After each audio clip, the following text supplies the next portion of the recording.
Good morning students. बच्चों, मैं आपको पहला पाठ यानी कबीर दास का पाठ पढ़ाने जा रहा हूँ। इनकी 3 रचनाएं हैं, और साखी। तो मैं सबसे पहले साखी से लिए गए दोहों को पढ़ा रहा हूँ, जो इस प्रकार है।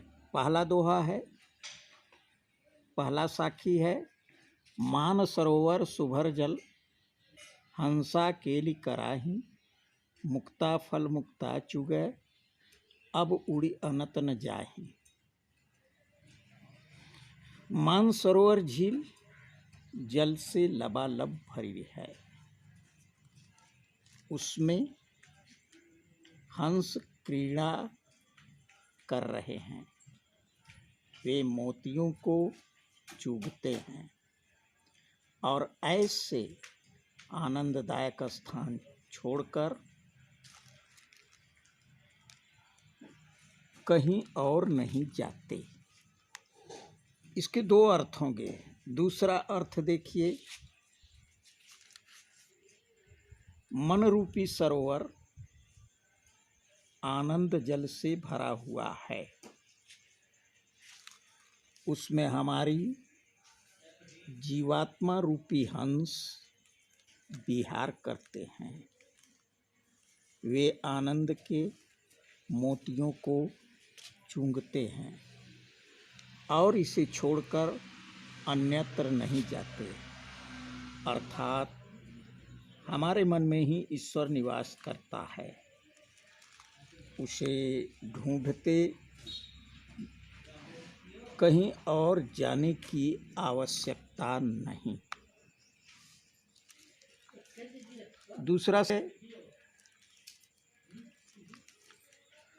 प्रेमी ढूंढत मैं फिरऊं, प्रेमी मिले न कोई, प्रेमी को प्रेमी मिले, सब विष अमृत होई। कबीरदास जी कहते हैं कि मैं सच्चे ईश्वर प्रेमी को ढूंढता फिर रहा हूँ, पर ऐसा प्रेमी मुझे कोई मिला ही नहीं जो ईश्वर का सच्चा प्रेमी है।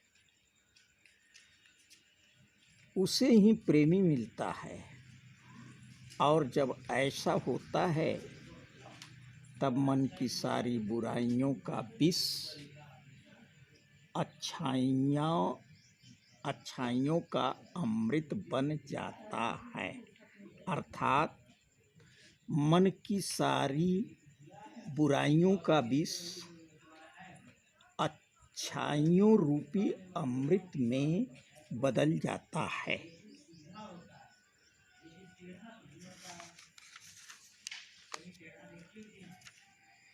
तीसरी साखी देखिए,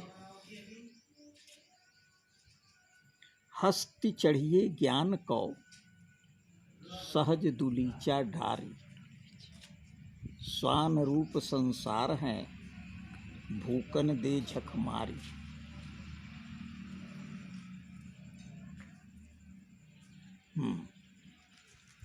कबीर ज्ञान मार्गी कवि थे।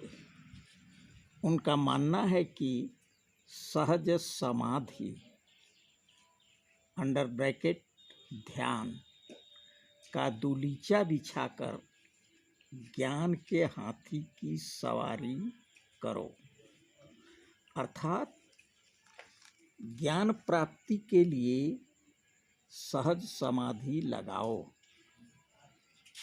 तुम्हारी आलोचना करने वाले यदि कुत्तों के समान भौंकते हैं तो उन्हें भौंकने दो, उनकी चिंता न करो। 5 मिनट हो जाएगा तो बताइएगा। पखा पखी के कारण, ये चौथा साखी है। पखा पखी के कारण सब जग रहा भुलाए, भूलान निरपक्ष होई के हरि भजै, सोई संत सुजान। जी कहते हैं कि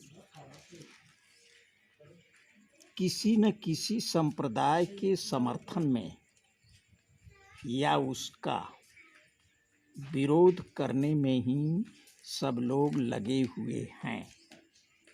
यह उनकी भूल है। वास्तविक ज्ञानी या सज्जन तो वह है जो संप्रदायों से ऊपर उठकर निष्पक्ष होकर ईश्वर का भजन करते हैं।